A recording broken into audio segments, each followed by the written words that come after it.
Asoka memegang baunya agar dia aman sementara dia menahan untuk menghindari melangnya. Mereka bangun dan merasa canggung. Asoka bertanya pada Kaurvaki kemana akan pergi. Dia mengatakan Patliputra. Asoka menawarkan untuk mengantarnya sampai di sana dengan perahu.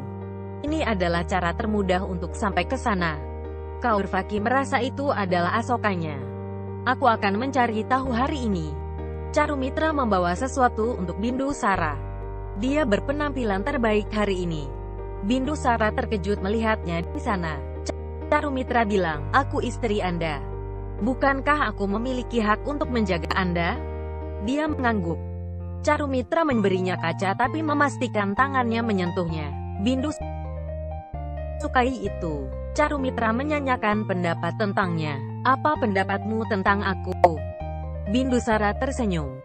Kamu adalah istri pertamaku, ibu dari anak sulungku. Kamu cantik tidak diragukan lagi. Carumitra bertanya apakah dia hanya terlihat baik atau sangat baik. Bindusara menaruh gelas dan berjalan keluar ruangan sementara Carumitra terus berbicara.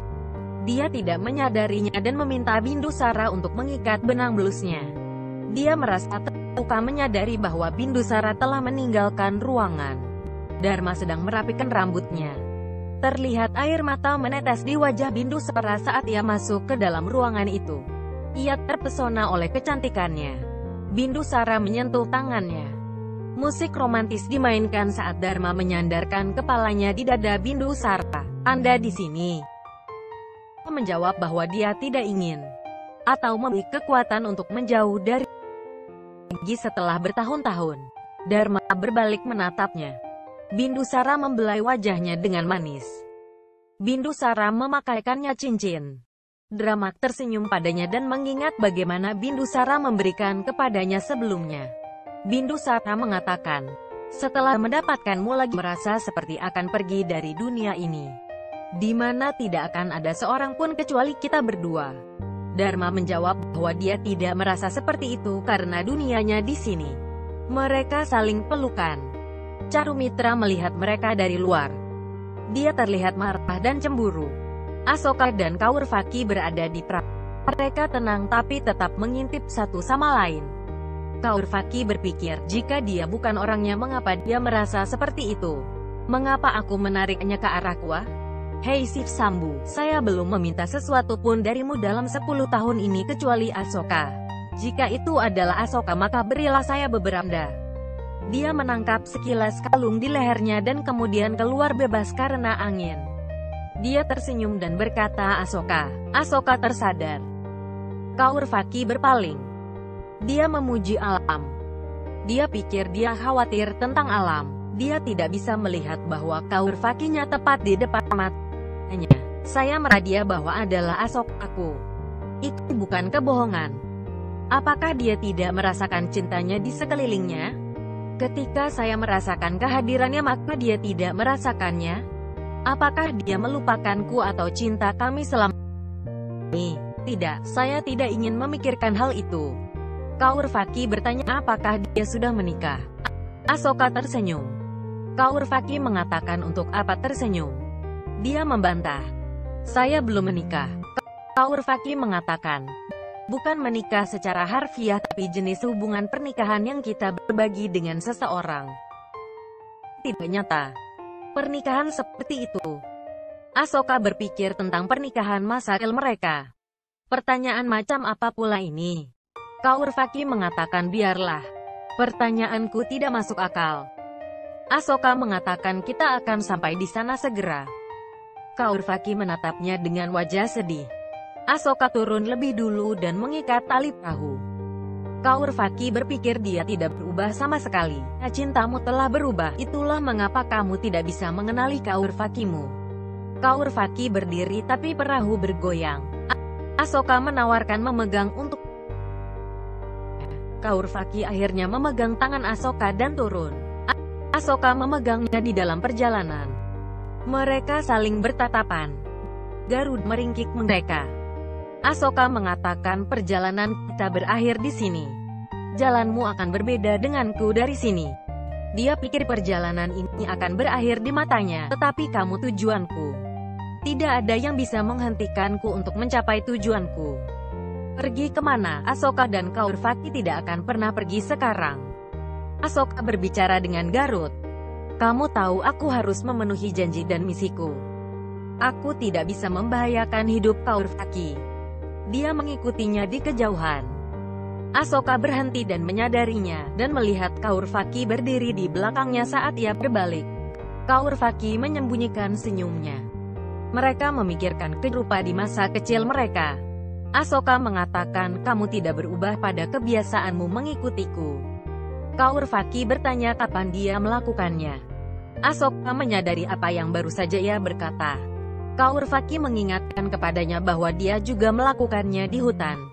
Aku bertanya tentang pernikahanmu, jadi aku bisa tahu jika kamu akan dapat membantu saya atau tidak. Kamu hanya mengatakan bahwa kamu akan membantuku. Tidak apa-apa kalau hatimu telah berubah. Jangan mengkhawatirkan. Aku akan makan sesuatu dari pohon jika aku marah. Ini akan menjadi nasibku jika ternyata itu menjadi beracun. Jika ada binatang memakanku maka itu adalah keberuntungannya. Aku hanya akan mati.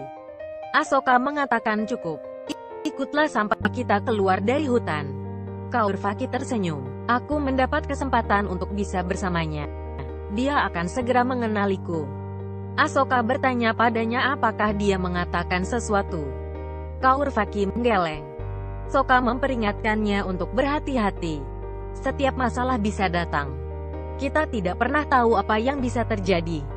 Asoka jatuh dalam lubang setelah itu. Kaurvaki menertawakannya.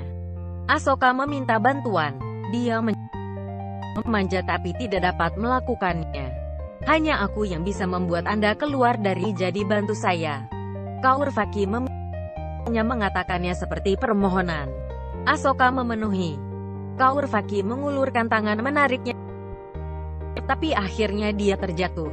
Kembali mereka saling bertatapan. Garut meringkik. Asoka dan Kaurvaki pikir mereka harus keluar sekarang. Dia meminta Garuda untuk membantu mereka. Mereka memanjat menggunakan tali yang diikat lehernya. Susima sedang di tempat tantra ini. Di manakah kau? Tantrik keluar dari sungai. Susima menatapnya sedih. Anda selalu sibuk dengan kekuatan dan vidya Anda. Anda mengatakan jika aku memberikan hidupku pada iblis maka aku akan lebih kuat dari Sus. Laki-laki. Semuanya akan bersujud kepadaku. Apakah kamu mengingatnya? Asoka masih hidup dan berhasil. Ibu dan saudaranya telah kembali lebih kuat dari sebelumnya. Dharma memperingatkan ibuku. Semuanya tergelincir dari tanganku seperti pasir. Asoka masih belum kembali dari. Apa yang akan terjadi jika ia kembali? Tantrik mengatakan kepadanya untuk tidak menyalahkannya karena kekalahan dan kelemahan. Kaurvaki bertanya pada Asoka kemana ia akan pergi. Asoka mengatakan, untuk tujuan saya. Kaurvaki bertanya kepadanya tentang hal itu. Asoka mengatakan itu adalah ibu dan tanahku. Dia menunjukkan bahwa tujuan mereka sama. Mengapa kamu tidak menemaniku ke Patliputra? Asoka berpikir tentang Bindusara yang mengusirnya dari Patliputra. Aku tidak akan pergi. Nah, dia mengatakan mengapa? Anda harus pergi ke rumahmu jika kamu harus memenuhi impianmu. Dia menjawab bahwa mimpinya tidak dapat terwujud dari tempat di mana ayahnya tinggal. Dia mengambil mimpiku di masa kecil. Adalah tanggung jawab seorang ayah untuk membimbing anaknya. Tetapi ayahku. Kaurvaki menambahkan bahwa dia menghukummu. Dia marah dan melakukan apa yang dia lakukan. Apakah kamu tidak melakukan hal itu? Jika dia tidak melakukan tugas seorang ayah, apakah yang kamu lakukan adalah tugas seorang anak?